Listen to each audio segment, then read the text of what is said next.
Wanita cantik ini terus mengoles jarinya dengan bawang putih, menambahkan minyak esensial, lalu dimasukkan ke 105 derajat air panas dan didihkan, sampai jari-jarinya renyah dan mengembang. Dia baru membalut jarinya. Dia membuka ikatan sapu tangan dengan antusias. Namun kerutan jarinya, tidak hanya tidak berubah, malah menjadi semakin jelek. Dia pun menangis dan merasa putus asa. Lalu kenapa dia begitu kejam pada dirinya sendiri?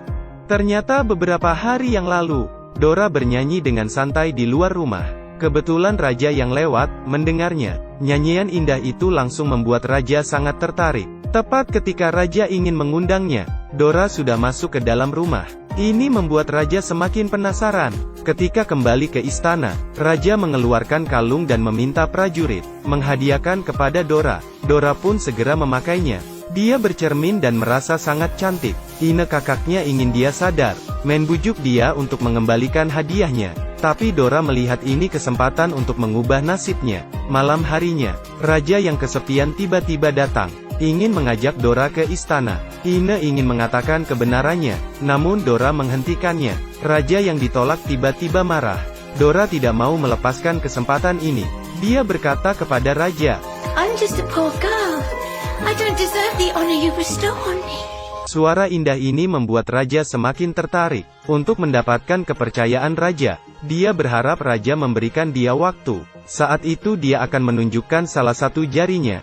Jadi gadis cantik itu menggunakan metode deep frying, menguruskan jarinya.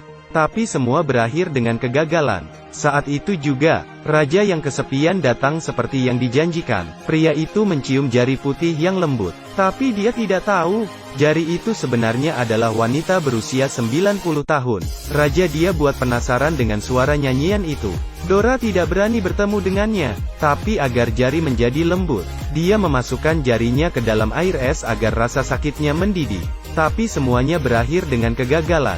Dora sadar ternyata jari Ine lebih lembut darinya. Ternyata kakakku punya kebiasaan menghisap jari selama bertahun-tahun.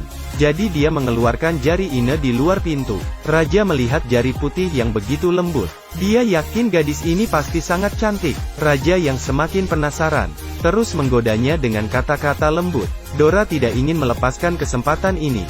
Dia menyetujui permintaan raja. Tapi sebelum memasuki istana, dia memiliki syarat. Semua lilin harus dimatikan. Demi mendapatkan wanita ini, raja pun setuju. Keesokan harinya, prajurit membawa Dora ke istana. Dia juga mematikan semua lilin. Raja dan Dora pun bermesraan. Namun ketika raja bangun, dia sangat penasaran. Dia ingin melihat wanita cantik yang menghabiskan malam bersamanya tadi malam. Tapi saat dia mengangkat selimutnya, dia hanya melihat seorang wanita tua keriput. Raja ketakutan setengah mati, memerintahkan para prajurit untuk menahan wanita itu, dan melemparnya keluar jendela. Untungnya dia jatuh di atas pohon.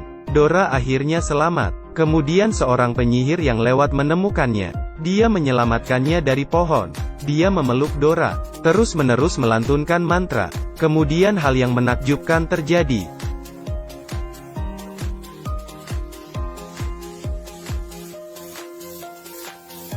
Raja bangun, melihat wanita yang menghabiskan malam bersamanya. Ternyata adalah seorang wanita tua. Raja hampir ketakutan. Dia segera memerintahkan prajuritnya melempar Dora keluar jendela. Dalam sekejap, ketika raja memburu di hutan, dia melihat seorang wanita cantik. Wajah malaikat itu membuat raja terpesona. Kemudian dia membawanya kembali ke istana dan menjadikannya ratu. Namun raja tidak tahu, beberapa hari yang lalu, wanita ini adalah nenek tua yang dia buang keluar jendela. Meski dinobatkan sebagai ratu, tapi dia tidak melupakan Ine kakaknya. Dia mengirim prajurit, membawakan gaun untuk Ine, juga mengundangnya ke istana, menghadiri pernikahannya.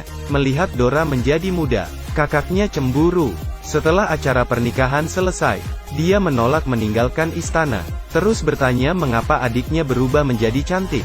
Demi menyembunyikan identitasnya, aku harus mengatakan padanya. No one would believe we're sisters. Ine keluar istana. Dia menemukan pengasah pisau untuk membantunya mengganti kulit. Tapi pria itu mengira dia gila, tidak memperdulikannya.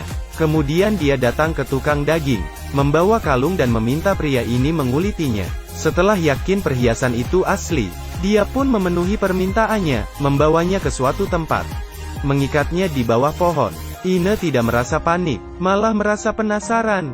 Demi berubah cantik, dia mulai kehilangan akal sehatnya. Pria itu mulai mengulitinya. Ine berteriak kesakitan. Setelah mengulitinya, Ine berjalan ke istana, tapi dia tidak berubah menjadi cantik. Sebaliknya, dia kehilangan banyak darah dan pingsan. Sementara adiknya juga mulai berubah. Kulitnya mulai menua dengan cepat. Agar tidak ketahuan, dia diam-diam meninggalkan istana dan menghilang.